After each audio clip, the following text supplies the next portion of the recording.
is how the media had performed its role reporting the crisis. And we all thought about the crisis. How do we frame crisis, right? To what extent, in particular mainstream media, we're talking, not social media, has the media been able to play the constructive educational role that it needed to play during these crises? And should mainstream media be also responsible? Indeed, maybe it needs to be tasked with fighting what has been labeled as this infodemic during the pandemic, which had immense impact on how the public management of this health crisis has actually unfolded. And our panelists will each take a few minutes to reflect and respond, and then we'll move on to some interactive engagement between them. So, yes, yours, Josh. GSD, not GST, GSD. Business is over there, smart's over here, and the old fella over here. Good evening.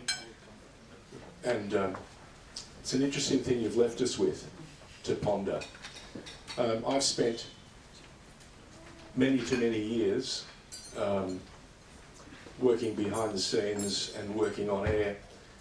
And at the time when we first launched what turned out to be SBS, Frank Maguire reminded me very quickly, when we talk about aspirations, the only things that have changed over the last 45 years are the accents. When we launched SBS in 1980, mainstream television did not want a bar of us. There are a great many people that didn't want a bar of us. The ABC primarily because we were taking their money. It wasn't their money, but they felt like we were taking their money. And from that moment on, it was war. And I meant that in the nicest possible way. We worked as hard as possible to make an impact. And what we wanted to do was provide a window to the world, to give Australians a view of something that wasn't primarily English and that wasn't primarily American.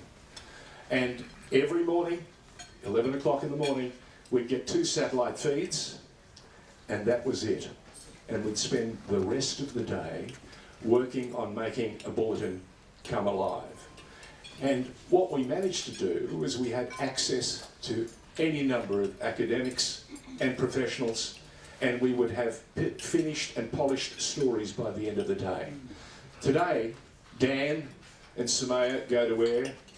They haven't had time to do too much of anything other than address the call that's come from their chief of staff to say, Sumaya, you've got to go.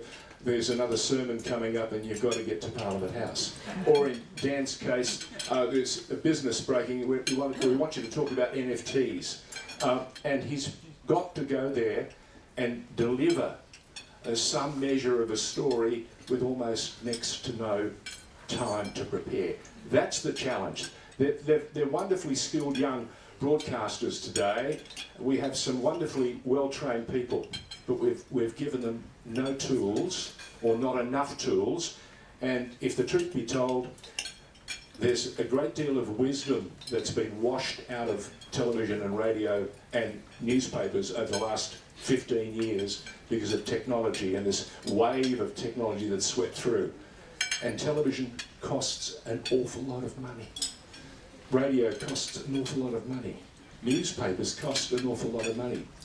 And you need that ability to find the money, and it's disappeared. So everything along with that has come down, and we have social media eating into wanting to be the most immediate presence in the business, and therein lies a big challenge. Sumaya and Dan are fighting to break their stories and to tell their best story, while the Twitters and the other social platforms have been running all day with their version of events. I'll leave that to you to pick up. You can argue as much as you like. It's on. I think it's on. Yeah. Hello. Yes.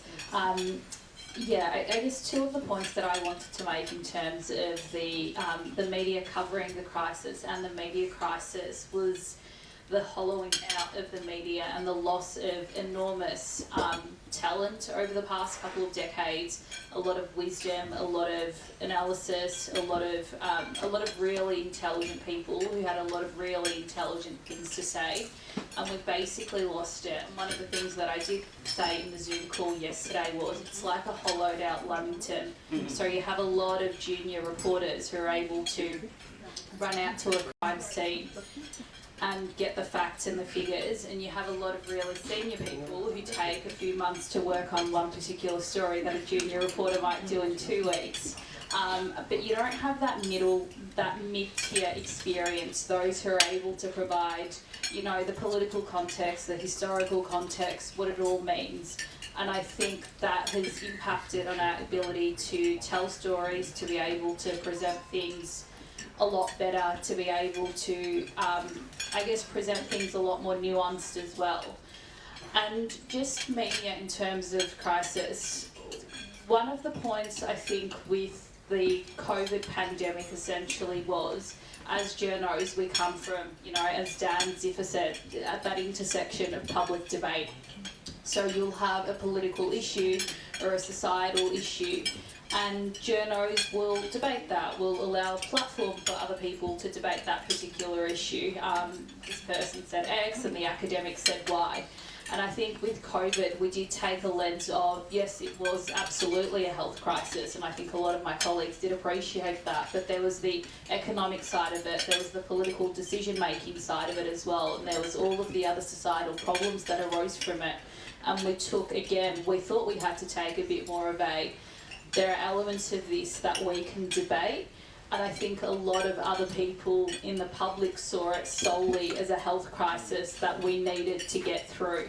And I think as journos sometimes we may have lost sight of that. But, and it goes back to that earlier point around, you know, there was a hollowing out of experience. We were all trying to cover a pandemic, do our jobs, but then also live through that pandemic as well. So the hours were always very long, the job was always very exhausting, and you're trying to be on top of every single restriction, and what the Premier said yesterday and what the Chief Health Officer said 2 weeks ago. And then you might have personal issues at home, you might be struggling mentally, you might not have seen a loved one for a while, you might be afraid of contracting the virus. So there were the demands of the job, just because it is a very demanding job, but then you also had the demands of living through a pandemic, and I think, yeah, just trying to balance that was difficult.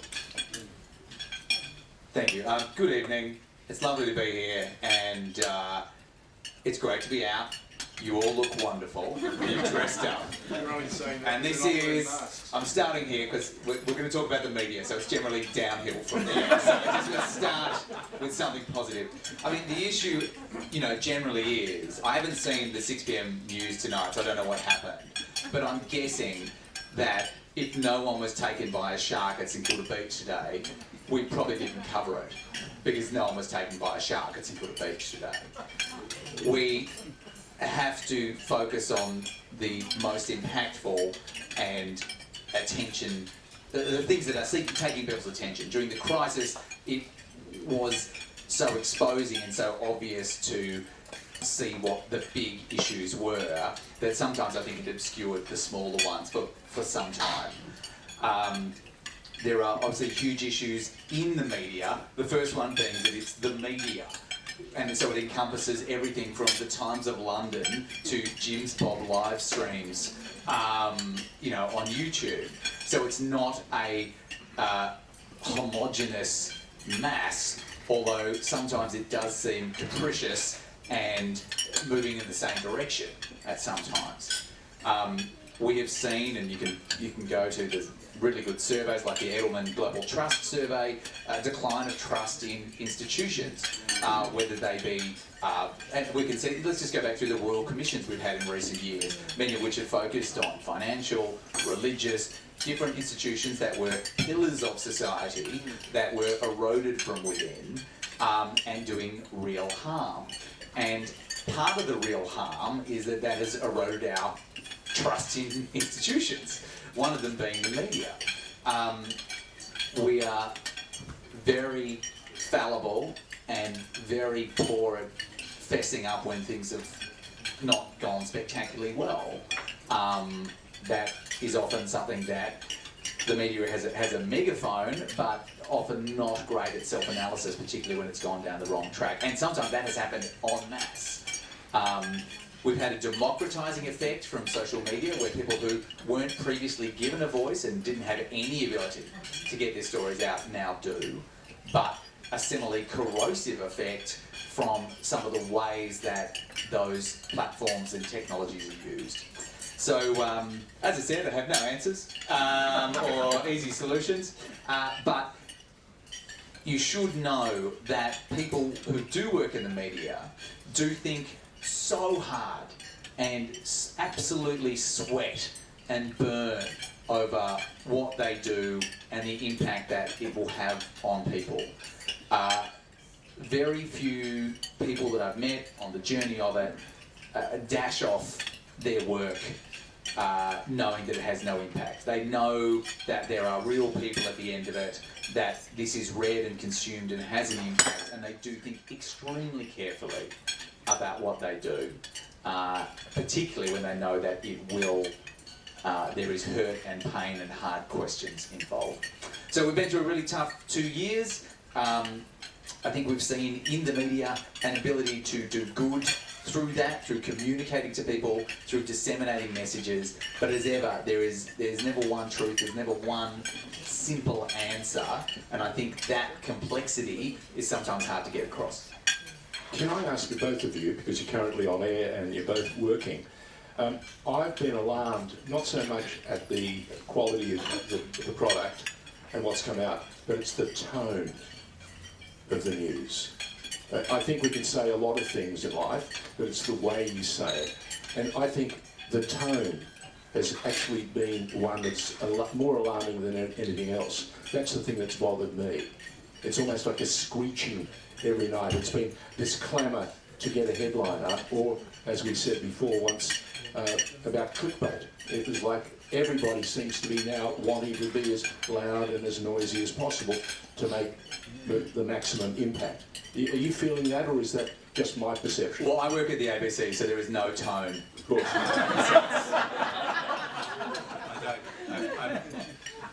Don't turn the microphone I have no idea what you're talking about.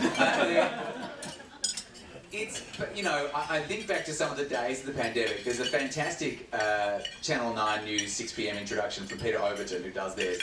And he basically listed off everything that had happened. And he said, and that's just today. There was tens of thousands of people lost their jobs. This was shut. This was guys, don't leave the house. We're all going to die. Like, it was a lot to take in. And depending on how you are, you know, the pandemic was very exposing. I'm sure you found this, right? If you were doing badly already, it didn't help. If you had a bad living situation or a bad relationship, or you were in a real pinch, you were pinched more. If you were absolutely inside the 5K limit. Well, you know, put it this way: the first big pandemic in Melbourne happened in the middle of the June school holidays. We were at our beach house. We have a beach house, right? That is good for us, but it is not good for people who live in an apartment with 3 children.